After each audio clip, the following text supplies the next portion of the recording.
ことですか？ It's no question that The Legend of Zelda is a franchise cherished by many.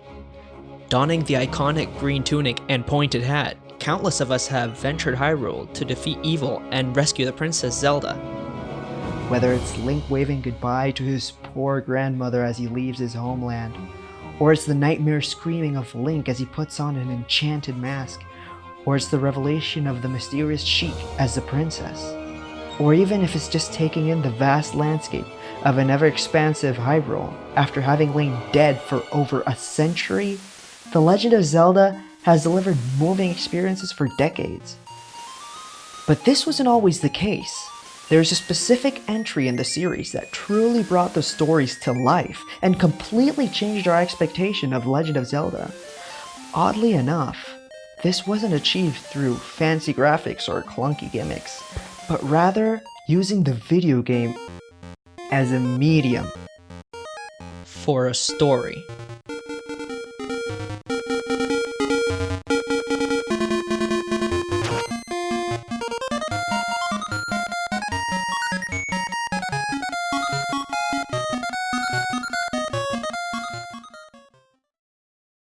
Link's Awakening had an unusual development. The production was started unofficially before there were even plans to make a Zelda entry on the Game Boy. It was cobbled together mostly as a hobby in their free time. Given the freewheeling nature of the initial production, the development team wasn't afraid to break the mold when it came to making the game.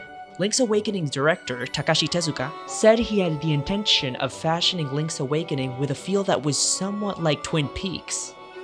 So when it came to Link's Awakening, he wanted to make something that, while it would be small enough in scope to easily understand, it would have deep and distinctive characteristics. And so he entrusted Yoshiaki Koizumi, who made his debut as a writer for this production, to write a story. But despite this initial vision, they had nothing in place. In fact, even though he came up with the entire scenario and backstory for Link, Koizumi felt like nobody really seemed to care. They were always saying, let's not try to push the story forward too much. So he would try to find sneaky ways to get it in without them noticing. But those were aspects of the game that Legend of Zelda creator Shigeru Miyamoto wasn't particularly fond of, and occasionally didn't like. However, Nintendo took the risk and gave complete creative freedom to the development team, due to the inconspicuous nature of their casually assembled production. Thankfully, that risk paid off, as Link's Awakening seemed to have broadened what was permissible for Zelda. Legend of Zelda series producer Eiji Aonuma said it wasn't until Link's Awakening that Zelda titles started having a proper plot, a game he also heralded as the quintessential isometric Zelda game. But what could be the reasoning behind this? Let's delve a bit deeper.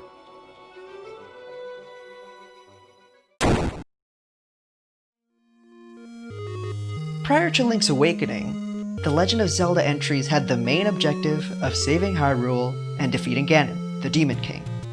However, Link's Awakening is the first true sequel in the franchise, as the hero in the story has already saved Hyrule and travels to distant countries to train his body and soul. The story starts as Link is sailing through the ocean and is caught in a storm. The ship wrecks on the shores of a small island known as Koholint. It is later revealed that one must awake the legendary being known as the Windfish in order to leave the island, and for that Link must find the 8 Sirens' instruments.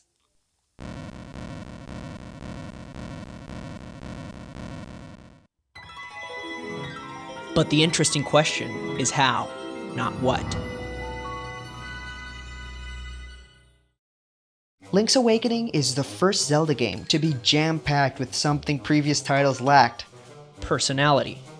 From the beginning, Link's Awakening presents a plethora of recurring characters: Terran, the fisherman, the photographer, the animal villagers, not to mention the partners that aid Link throughout the game: the powerful and mischievous Bow Wow, the flying rooster, the mysterious owl, the melancholic ghost, the quirky old man Orira, and the young Marin.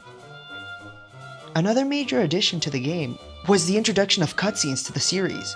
For the first time, you can see Link's facial expression in the game, transforming him from a soulless receptor of input to an actual character capable of emotions like disdain, fear, pain, joy, and maybe even love. This new feature in the game is further capitalized upon in the Game Boy Color re-release, when in certain situations a photographer will appear and take a snapshot of the moment, which is later developed as pixel art. Thus, Every character's contribution is definitely important, but none is as game-changing as Marin's. Marin is a young lady from the humble Mabe village who lives with her clueless, bumbling dope of a father, Terran.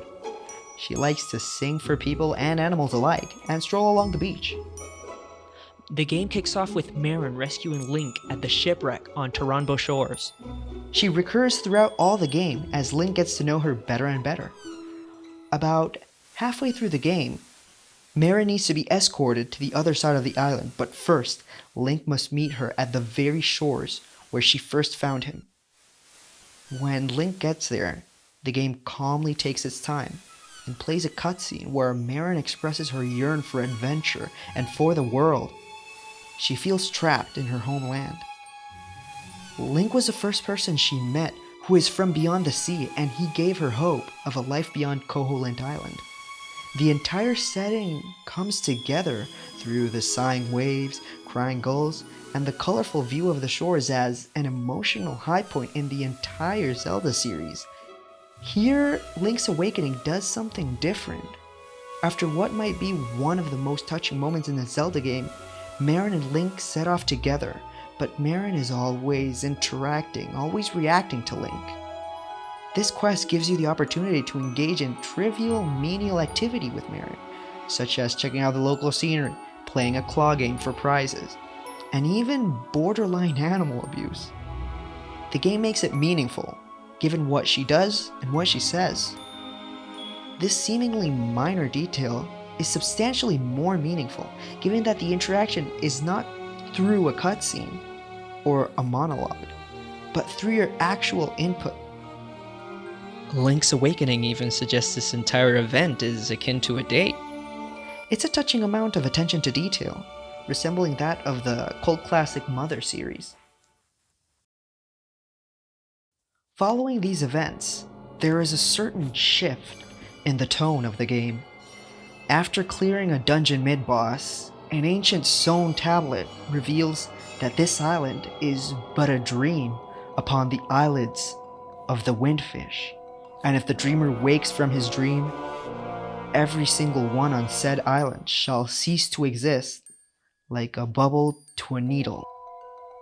Link is very shaken by this, so the owl who guided Link up to that point reassures him that he must have courage and continue his journey.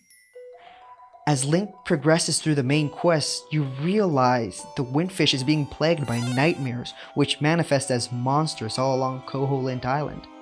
These nightmares sneer and mock Link for attempting to wake the windfish at all. However, there's a valid argument to be made.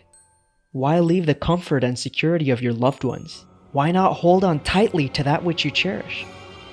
Why leave at all? Link is even warned that he too might disappear along with the rest of the dream if he wakes the windfish. So by adding personality to the characters, the developers have created personal stakes for the game. So instead of saving a kingdom of unnamed NPCs, a village with characters who have personalities and relationships are actually in danger. Despite all this, Link treks on, like the proverbial prisoner from Plato's Cavern.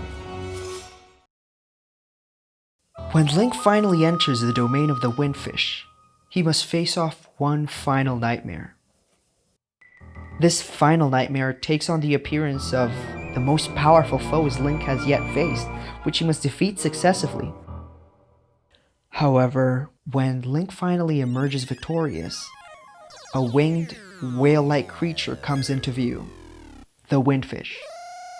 As the windfish awakens, Koholint fades away before his eyes.